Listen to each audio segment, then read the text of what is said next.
Serial ये रिश्ता क्या कहलाता है में गीतांजलि के वजह से हर्ट हुई है अभीरा। गीतांजलि के वजह से परेशान हुई है अभीरा। तो क्या है पूरी डिटेल आइए जानते हैं। आपको बता दें कि इस वक्त सीरियल में हम ये देख रहे हैं कि अभीरा की मानसिक स्थिति जो है वो ठीक नहीं है। वो भले ही जेल के बाहर आ गई लेकिन वो अभी भी खुद को जेल में ही फील समझ रही है। उसकी दिमाग जो है अभी भी जेल के अंदर है। खास करके उस मोमेंट का जब वो सॉलिटरी रूम में थी, वहां पे अभीरा को अंधेरे में रहने की आदत हो गई थी। तो अभीरा घर में भी अंधेरे में रहती है।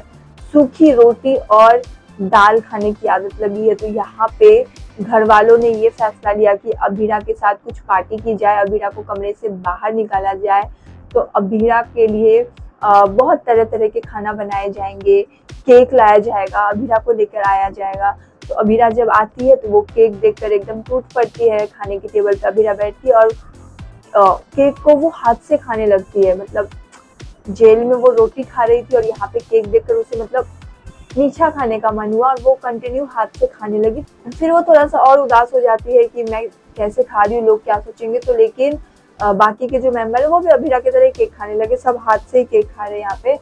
तो गलती से गीतांजलि के फोन की लाइट जो है वो जल जाती है और उस लाइट से अभीरा परेशान हो जाती है। गीतांजलि की मोबाइल की लाइट जो है अभीरा के आंख पे पड़ती है, जिसके बाद अभीरा परेशान हो जाती है और वो कहने लगती है कि लाइट बंद करो और खुद के आंखें भी ढकने लगती है। तो यहाँ पे अरमान गीतांजलि से कहता है कि गीतांजलि लाइट बंद करो, लेकिन उसे होता नहीं। फिर मायरा जाकर गीतांजलि की फोन लेती है और फिर लाइट बंद करती है। तो ये सब देखकर गीतांजलि थोड़ा सा जलन फील करेगी कि मायरा जिस तरह से गीतांजलि के लिए कल तक बिहेव करती थी वो अब अभीरा के लिए करती है। अरमान जिस तरह से अभीरा का केयर कर रहा है, इस वक्त वो गीतांजलि का हस्बैंड और वो अभीरा की तरफ ज्यादा पॉजिटिव है। ये सब देख के गीतांजलि को जलन महसूस हो रहा है। लेकिन यहाँ पे गीतांजलि के फोन के लाइट की वजह से अभीरा परेशान हो गई है। तो इस पर आपकी क्या राय है कमेंट करें। और भी अपडेट के लिए अगर आपने अब तक चैनल को सब्सक्राइब नहीं किया तो फटाफट से चैनल को सब्सक्राइब कर लें।